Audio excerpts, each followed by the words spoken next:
Hey, fans, and welcome to the first installment of Get to Know the Glads. And we start things out with Mr. Gladiator, Derek Nesbitt. Derek, thanks for joining us here. Mike. Good to talk to you. Yeah, now you haven't played this past season, obviously, with the Gladiators opting out of this past year. What have you been up to? How you been living? Been busy. When our season got shut down, I had already some previous involvement with our practice rink at the ice form with our Atlanta Phoenix youth program, and um, as it was maybe a day or two after we got shut down, the director there was moving to a rink closer to his house. So they came to me about that potential role. Um, I said, give me a few days. I didn't know what it looked like. When the season ended, everyone was like, "Oh, okay, so maybe we wait a week or two and and we go back to it," just like everyone thought. Oh, just yeah, okay, just a week inside and get back to normal life. And here we are, whatever amount of time later, and still affected or dealing with it in some way, shape, or form. A lot of people. So I took that job. Um, with the notion, I told them I'm still planning on playing again. A guy, uh, a friend of mine that I known here for 16, 17 years now, as long as I've been my first year here, Brian Cole, he had his son grow up in the youth program there at the Phoenix. He coached from mites all the way to 18U, and then he's a referee as well. And he actually employed for a long time Cam Brown, who was my captain my first year. So we kind of all knew each other, um, Yeah. just from being around. And so he being involved with just youth hockey in general, just hockey around the area, he kind of stepped in as my co-director. So we've been doing that together. Um, with the idea of me going back to play when we could. We couldn't last year, so we both just stuck with it, which was great because I got to learn a lot from him about how all that works. And going into now a season, having a year under my belt with that'll be a lot smoother with both of us, kind of knowing our roles in that respect. And but yeah, that's kept me busy. I've skated on my own, here and there. Well, it was basically since November of 20. I decided, okay, I'm not going to play the year basically as long as we waited Mhm. on all that stuff. And so I'm at least going to skate myself in my gear at least once a week, um, to stay with that. And then as much as I was on the ice, whether it's doing lessons with our kids or running some practices, I ended up running the bike practice a couple nights a week last year. Kind of took over that a little bit. So lots of time on the ice. Yeah. So you've been Never busy. was You've been not a busy around guy. hockey for a day. Yeah, yeah. Wow. And I you're was about to never not be around hockey for a whole day. right. Well, and you're about to be even more busy, about to start your 16th full professional season here. Is it kind of weird to look back on your professional body of work as a hockey player and think of, those seasons in the past? Yeah, it's been a long time. Obviously, I mean, this would be my 16th year playing with 17 years with the year off. So, uh, I mean, it's almost half my life. I've played pro hockey now, so it's as much as, yeah, looking back. And then I think this is probably the most nerves getting back into it I have been, with just the amount of time off and at the age I am. But I think it's more anxious too to get back into it. I still feel pretty good.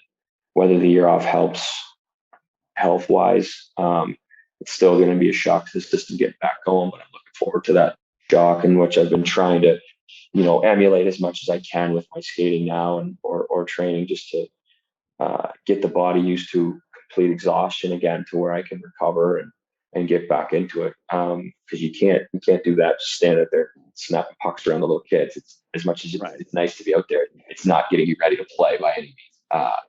So no, it's been a long road, and looking forward to continuing it. Now, the Gladiator season starts on October 23rd. The home opener is on October 29th. There's going to be a really cool night. on that home opener.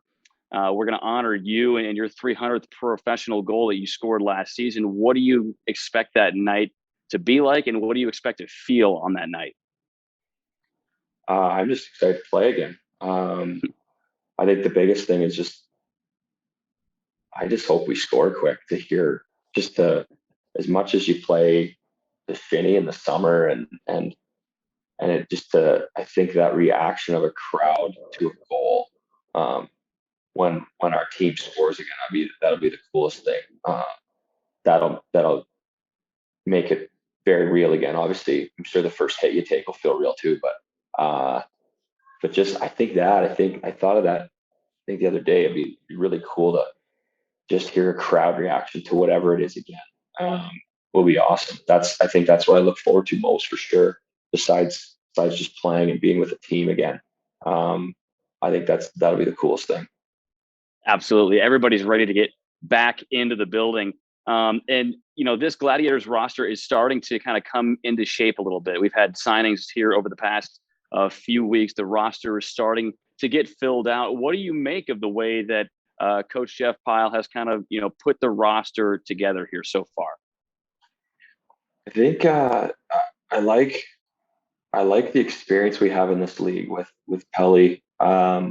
With I mean, I know Sylvester played last year. He's been in this league before, played a lot overseas, but with his age and as as well as season he had last year, I think obviously Luke Nogard's been around with our team and around this league in this division for a few years. Um, and then I mean the Thrower brothers who have been in this league for a number of years now too. I think we had it's a heavy lineup if you look at it that way. But also, I mean, some guys that can skate. I mean, Cameron Null can skate. He's shown us in this league in this division. He's scored on us plenty in the past.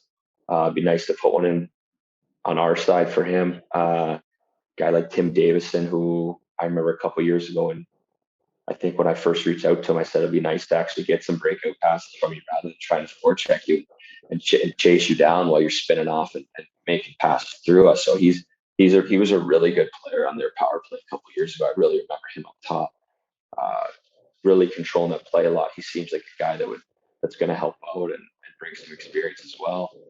Um, but no, I like it. I think it is a good mix of everything, especially on the heavy side, which it's looked like in the past few years. I mean, that's still what wins when it comes down to it by the end of the season in the playoffs. I mean, is the heavy group seem to win. So I'm looking forward to that. Yeah. Now, you've stayed around Atlanta these last 7 years, even though you've been all over North America and even into Europe throughout the course of your career. What's made you stick around this area? I always kind of stuck around here in the summers. I mean, even years ago, because at least the Thrashers were here, so you had guys to skate with. Um, there was a lot of guys but my wife is from here. She's born and raised here, so this has been home for a while now. So that's the long and short of it right there. Well, and this is home for us. You've got your son Declan as well. How long before he's in skates, or is he already buzzing around out there? Oh, he's been for over a year now. Yeah, he moves around out there by himself already, so it didn't take long for him to want to get in I wanted to ask you about some of your teammates as well. You've played with hundreds, if not thousands, of professional hockey players. that. Yeah. Who are some of the ones that stand out to you the most when you look back? Stand out in what way? Narrow that down for me. Since you said maybe Ooh. thousands. How about Yeah, your in what funniest teammate? Give me your funniest teammate of all time. Oh man. Just like characters, like um and one that just and because people will know his name, but like Christopher Steeg's probably one of the funnier guys. Um and just like relishes a crowd, relishes attention, in a great way, but awesome guy. But yeah, he was funny. Um Gosh, on the spot here. Uh, Because you played with some just pretty be, big names. You mentioned just being in the Chicago Blackhawks, system right there. Also with the St. Louis yeah, Blues program as well in the AHL with Peoria. Guys like Jaden Schwartz, Ian Cole as well. Yep. But I'm sure you have plenty of stories here. We don't have time to get through them all, Right. but yeah, do you have a good Steger story And that I you're don't allowed to know. tell? No, not this. It's nothing like just the ribbing and like and maybe this little pranks. There's nothing one thing that stands out. But I lived with him too, so it was just if he was that guy that if he could get a reaction out of you, and you could see by how he played, right? If he could get a reaction out of someone, he's a bit of a pest and whatever. But he was just a funny dude. Like Ian Bartow that played here, he's just a cartoon character. I mean, he's just a loud, uh, just extraordinary. I would say he's very very loud, outgoing.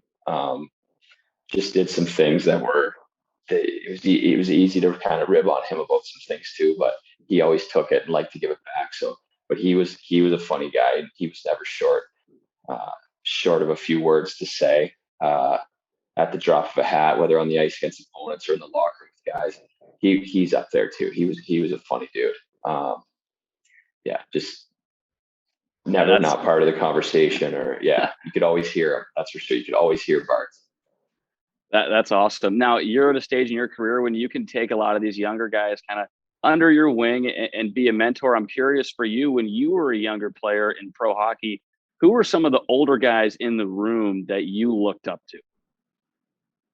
I mean, Brownie, because he was the oldest guy. He was our captain. He had been around the longest. So with him, Rick Emmett was our assistant captain. He was the second older guy in the team, veteran guy. He was awesome too. And another guy he was a third year pro, but even Troy Milan. And this is just talking about my first year. I knew Troy from college, so he was in his third year pro. He was 2 years ahead of me at school. He was always great with me too. Just a awesome team guy. Like all three of those guys were good leaders and worked well together, and they all played so hard and smart players. And, it's very easy to look up to those guys. And then the next year, without a doubt, Scott Burt, who's now the coach in Rapid City.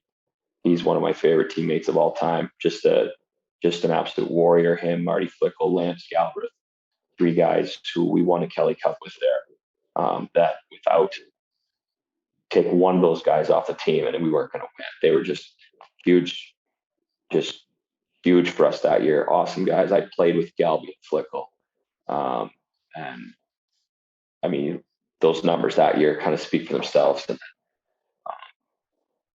And then if go to that next year back in the American League for my first time, I'd say easily like Gavin Morgan, um, as a veteran guy in the American League with my first time there. Him and then Wade Flaherty was our backup goalie behind Corey Crawford at the time. They were Flats and Morgie were just two awesome older guys that were again just kind of warriors. Been around a long time. You could throw Morgie in with the funniest of that I've ever played with as well. I kind of lost on that one. He's way up there too. But I would say that whole group right there that I named were probably the guys I looked up to and really helped from the start for Yeah, that's great, Derek. Well, we appreciate you coming on here, this first installment of Get to Know the Glads, and we look forward to catching up with you again throughout the season. Good luck coming up here in October. me. Yeah, you got it. Thanks. Can't wait to get going. All right. That was Derek Nesbitt on Get to Know the Glads.